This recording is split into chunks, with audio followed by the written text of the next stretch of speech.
नरेश कुमार, आप देख रहे हैं बिहार एक नई सोच। अभी हमारे भारत में जम्मू कश्मीर के जो है एक ऐसी जगह है और वहाँ पर्यटक घूमने आते हैं। अमेरिका के लोग थे और हमारे हर स्टेट के लोग थे वहाँ, और उन लोगों को पाकिस्तान के आतंकवादियों के द्वारा जो है उन लोगों की हत्या कर दी गई है। आज पूरे देश में आक्रोश की माहौल है। लोग कैंडल मार्च जलाकर लोग शोक जता रहे हैं। आज हम भागलपुर जिला के नवगोछा अनुमंडल में हैं। यहाँ भी आपको दिख रहा हो किस तरह से लोग कैंडल जलाकर उन लोगों को श्रद्धांजलि दे रहे हैं। हमारे देश के प्रधानमंत्री मोदी जी जब गुजरात के मुख्यमंत्री हुआ करते थे वो सरकार से सवाल किया करते थे। आज प्रधानमंत्री सवाल है, आज नरेंद्र मोदी है। उन लोगों से भी सवाल हुआ जाए कि क्यों आपके रहते हुए 36 इंच के सीना वाले इस प्रधानमंत्री के राज में आज हमारे नौजवान बेटियों बच्चे को खुलेआम गोलियों से भूंज दिया गया, जाति के नाम पे मारा गया, धर्म के नाम पर मारा गया। आज इस देश में जाति का रंग देकर इस देश को आज हिंदू मुस्लिम नाम के लड़ाने का प्रयास कर रहा है। मैं यहाँ के तमाम सारे लोगों से बारी बारी से बातचीत करूँगा। सर, क्या नाम है आपका? गौतम कुमार प्रीतम। अभी इस देश में एक ऐसी घटना हुआ है जो देश अभी एक शोक की लहर में है। इस घटना को आप किस तरह से देखते हैं? कहाँ चूक हो गया? देखिए, चूक तो जानबूझ के कराया गया है एक तरह से, और भारत के प्रधानमंत्री को जरा सा भी शर्म है, रत्ती भर भी शर्म है तो उसको इस्तीफ़ा दे देना चाहिए था, इमीडिएट दे देना चाहिए था, और उसकी जिम्मेदारी प्रधानमंत्री को लेना चाहिए था।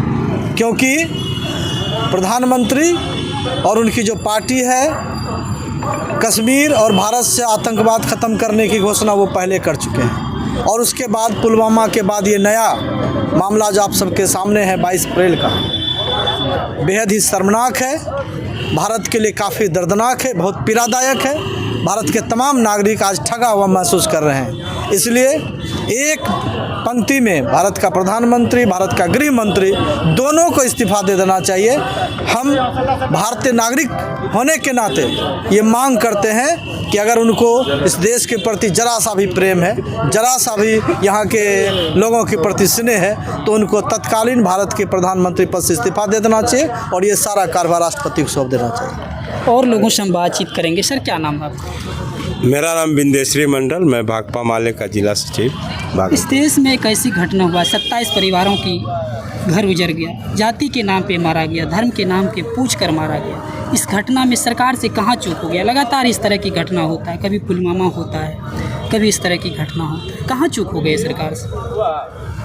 पहली बात तो मैं ये कहूँगा कि जाति और धर्म के नाम पर हत्याएं नहीं हुई है, ये आतंकवादी हमला था और पुलवामा का जारी रूप है पहलगाम। जिस तरह से पुलवामा में अभी तक सरकार नहीं खोज पाई, उसी तरह से इस कांड को भी सरकार फैसला नहीं कर पाई, कोई खोज नहीं पाएगी। दूसरी जो बात, सबसे बड़ी बात है कि ये आतंकवादी हमला नहीं है बल्कि ये साजिशाना हमला है। मैं आपसे पूछना चाहता हूँ प्रधानमंत्री से कि आपने चेक पोस्ट हटा लिया, एक भी पुलिस को आपने पहलगाम में नहीं रखा, इसकी वजह क्या है? एक साधारण मेले में मजिस्ट्रेट होता है, पुलिस लगती है, गश्ती लगती है, सड़क पर बिहार में 112 नंबर की गाड़ी घूमती है, लेकिन पहलगाम जो है वहाँ कौन सी शांति आपने फैला दिया था जो सारा चीज़ हटा लिया था? ये साजिशाना है, हमारे देश के नागरिकों को मार करके और उससे जो ऊर्जा मिलेगा उसको ये गांव में प्रचार करके रोटी सेकना चाहते हैं। लेकिन देश ने देख लिया है, पुलवामा देखा, पहलगाम देखा, और इनकी जो नफरती संस्कृति है इसको देख रहा है। इसका जवाब जनता देगी।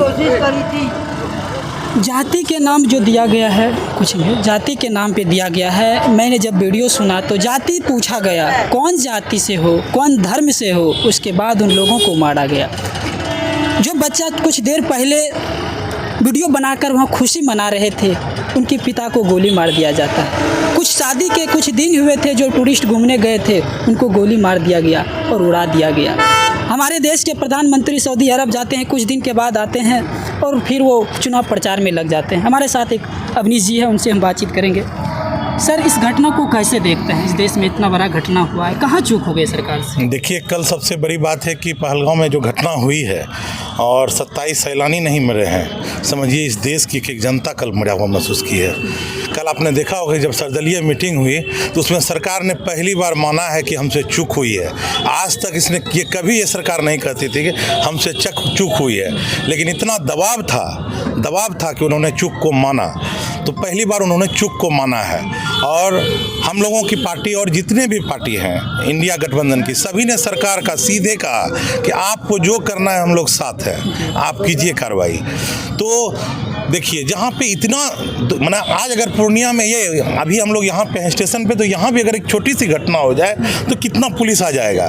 लेकिन जिस जगह पर 2-2 हज़ार सैलानी है और बाहर से विदेशों से भी सैलानी वहाँ पे है, उस जगह पे 1.5 घंटा तक ना कोई पुलिस ना ही कोई पीछे का फोर्स का बैकअप, जहाँ की 5 मिनट में बैकअप फोर्स का मिलना चाहिए वहाँ नहीं आता है। इसमें सरकार का पूरा चाल नज़र आता है, सरकार इसमें मिली भगत है। सरकार पूरा इसमें छोड़ दिया था कि कुछ घटना होगा तो फिर सरकार को उसका मजा लेने में मजा आएगा, क्योंकि अभी बहुत दिनों से इस सरकार के बारे में कहीं भी आप लोग देखते होंगे कि इस सरकार के बारे में बहुत कुछ छुप गया है, कुछ चल नहीं रहा है। तो भाजपा सरकार को अभी फिर कुछ करना था, तो नया ये मुद्दा बिहार चुनाव आगे है, उसके पहले उन्होंने यहाँ पे सुरक्षा में ढील देकर लोग जो है इसको जात के रंग दे रहे हैं कि धर्म के नाम पे मारा गया, 2 मिनट, धर्म के नाम पे मारा गया। कुछ लोग अब हिंदू मुस्लिम पूरे देश में ये कर रहे हैं। कल तो आप देख रहे होंगे कि जब वहाँ पे जैसे ही वो जो लड़की जो वहाँ पे जो लेडीज़ थी जो बोली कि मेरे पति को मेरे सामने गोली मार दिया, और आतंकवादी ने उससे पूछा कि वो बोली कि मुझे भी गोली मार दो, तो उसने कहा कि तुमको गोली नहीं मारेंगे, मोदी जी को जाके बताना। तो आप ध्यान दिए होंगे वहाँ पे जिससे भी जात पूछा गया तो जिनको बचाया जा रहा था वो सारे लोग मुस्लिम थे। वहाँ के जो बच्चे को बैठा के कादा में से निकाल के और बचा रहा था, सारा लोग रो रहा था और कह रहा था मेरी बहन मर गई, मेरा भाई मर गया। तो वो लोग क्या मुसलमान नहीं थे? जाति का रंग इसको नहीं था। आतंकवाद की कोई जाति नहीं होती है। देखिए, हम नवगछिया स्टेशन पे थे, यहाँ के लोगों से हम बातचीत किए हैं। कल जो है 25 अप्रैल को यहाँ आतंकवादियों के जो पूरे देश में घटना घटा, यहाँ लोग कैंडल मार्च जलाकर लोग श्रद्धांजलि दे रहे हैं। इस घटना के बारे में आप क्या सोचते हैं? कमेंट करके अपनी राय जरूर दीजिएगा। आज के लिए इतना ही। जय हिंद, जय भारत।